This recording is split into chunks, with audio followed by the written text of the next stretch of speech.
3기 신도시 등 공공택지 분양 아파트 6만 채에 대한 사전 청약이 내년 7월부터 시작됩니다. 정부는 수요자 요구를 반영해 중형 아파트 비율을 최대 50%까지 늘리기로 했는데요.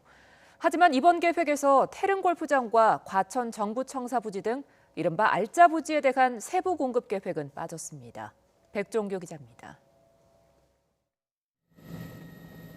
23번째 부동산 대책까지 나왔지만 과열된 시장은 쉽사리 안정세를 찾지 못했습니다. 불안 심리가 가중돼 젊은 층을 중심으로 공황 구매 현상까지 나타났습니다. 이런 움직임이 계속되자 정부는 3기 신도시 등의 사전 청약 세부 일정을 서둘러 발표했습니다. 규모는 모두 6만 채.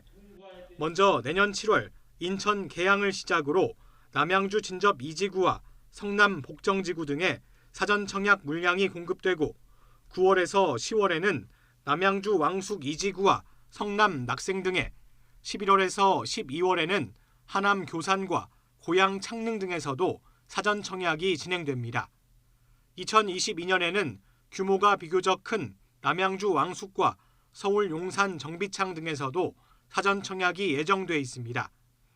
이 물량은 분양가 상한제가 적용돼 주변 시세보다 30% 가격이 저렴하다는 장점이 있습니다. 또 전체 물량의 30%는 신혼부부, 25%는 생애 최초 특별 공급이어서 정부는 수도권 무주택자의 내 집 마련 기회가 확대될 것으로 기대하고 있습니다. 여기에 수요자들의 요구를 반영해 공공분양 단지의 중형급 아파트 비율을 최대 50%까지 높이기로 했습니다. 그간 공급이 미비했던 60제곱미터 초과 85제곱미터 이하 면적의 공공분양주택 비율을 최대 50% 수준까지 지역 여건에 맞추어 확대해 나가겠습니다.